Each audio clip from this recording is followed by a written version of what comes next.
सुप्रभात। भारत में एकादशी का बड़ा महत्व होता है और ये पूरे वर्ष में 24 एकादशी होती है, यानी हर महीने 2 एकादशी होती हैं, एक शुक्ल पक्ष की, एक कृष्ण पक्ष की। और खासकर ये दिन जो ज्येष्ठ मास है, ये तो वैसे ही अपने आप में एक निश्चित संदेश देता है कि इस एकादशी यानी सारी एकादशियों का महत्व क्या है और आखिर क्यों एकादशी हमारे ग्रंथों में इनको हमारे पूर्वजों ने प्रारंभ किया।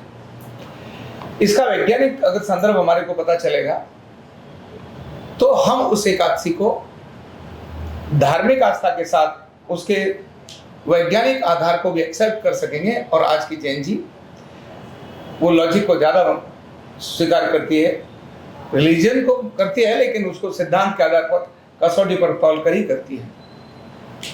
ये जो हमारा पूरा शरीर है, इसके अंदर सबसे अधिक अगर मात्रा किसी की है तो वो जल की है। जल तत्व तो सबसे अधिक है, यानी 70% जल है, बाकी 30% के अंदर अन्य सारी चीजें हैं। अगर पूरी सृष्टि पर अगर देखें तो सृष्टि में भी इसी प्रकार से 70% जल है, 30% बाकी सारी चीजें हैं। और इन जल को जो नियंत्रित करता है, जिसका जल से सीधा संबंध है, वो चंद्रमा। जब चंद्रमा अपनी कलाओं से चलता है उस समय धरती और उसका दोनों ग्रहों का आपस में एक तालमेल बनता है और वो तालमेल में पूरी धरती भी प्रभावित हो रही है और हम भी प्रभावित होते हैं, क्योंकि चंद्रमा की कलाओं का प्रभाव हमारी पृथ्वी पर पड़ता है।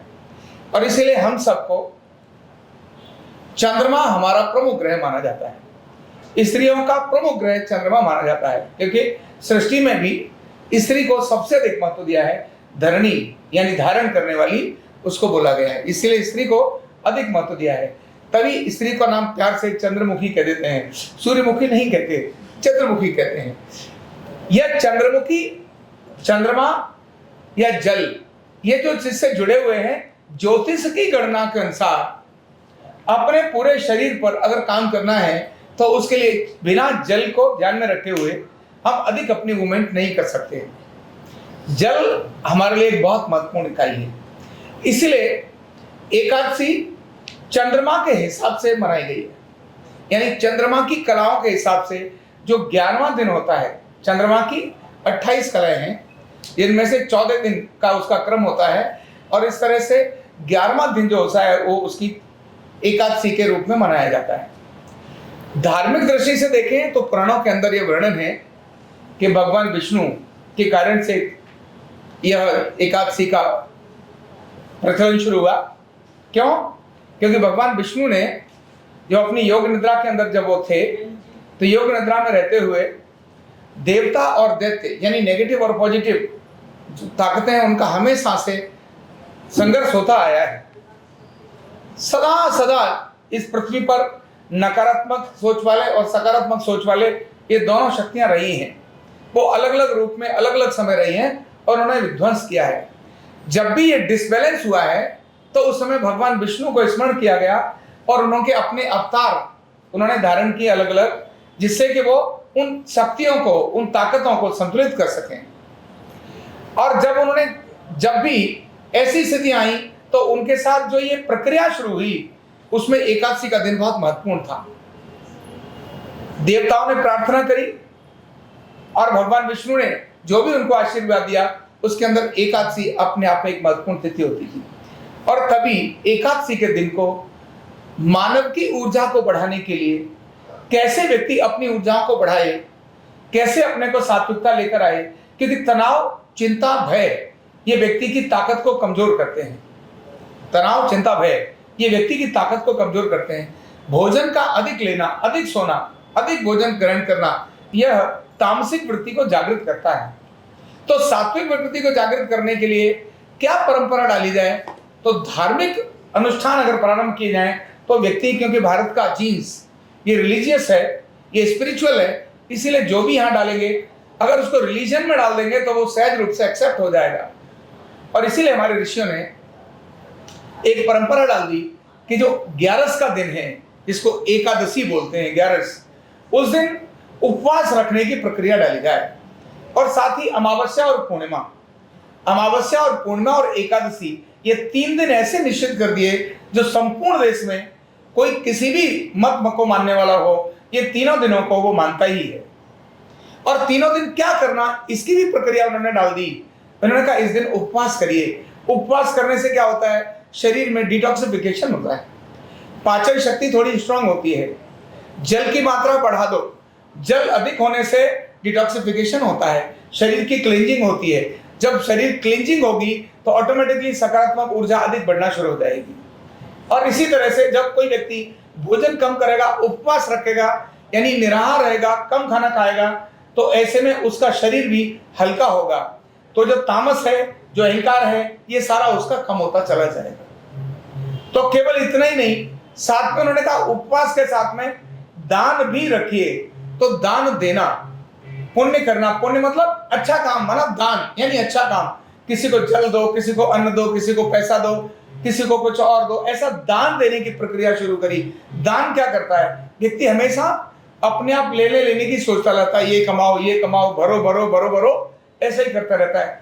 दान देने से व्यक्ति का खालीपन होता है, मन के अंदर मैं कुछ छोड़ रहा हूं, मैं कुछ दे रहा हूं, दूसरों के हित के लिए दे रहा हूं। तो यहाँ 2 चीजें आई। एक तो व्यक्ति खुद होकर जब दान की प्रक्रिया में आता है तो लेने की नहीं, देने की भावना में आता है।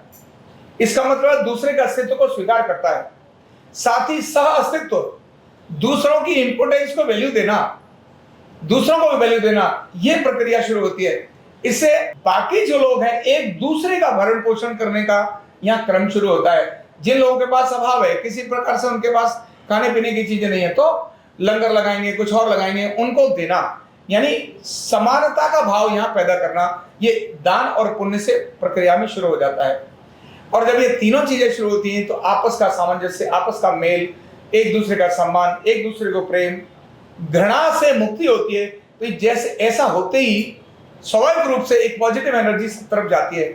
और फिर कहा जप, ध्यान और भगवान का स्मरण। जप, ध्यान और भगवान के स्मरण से अपने आप ही एक मानसिक शांति आती है। भगवान को जब भी स्मरण करते हैं तो हम कहते हैं हे प्रभु तू ही है, तेरे को मैं नमन करता हूं, तेरे को मैं प्रणाम करता हूं। तो जब किसी को प्रणाम करोगे, जब किसी को नमन करोगे, तो अपना अहंकार ऑटोमेटिकली कम हो जाएगा, ईगो कम हो जाएगी। इसका मतलब है मुझसे भी कोई बड़ा है, मेरे से भी कोई बड़ा है। जब मैं अपने से बड़ा किसी को मानूंगा तभी तो नमन करूंगा, और बड़ा मतलब मैं छोटा हूं। तो अपना जो अहंकार है ना, जो सबसे बड़ी बीमारियों का कारण होता है, ईगो, बहुत बड़ी ईगो लेकर आती है। मैं ही श्रेष्ठ हूं इसलिए झुकना, ये सब चीजें व्यक्ति के द्वारा नहीं होती है। जिसको लगता है मैं बड़ा हूं तो वो झुकता ही नहीं है, ईगो में रहता है।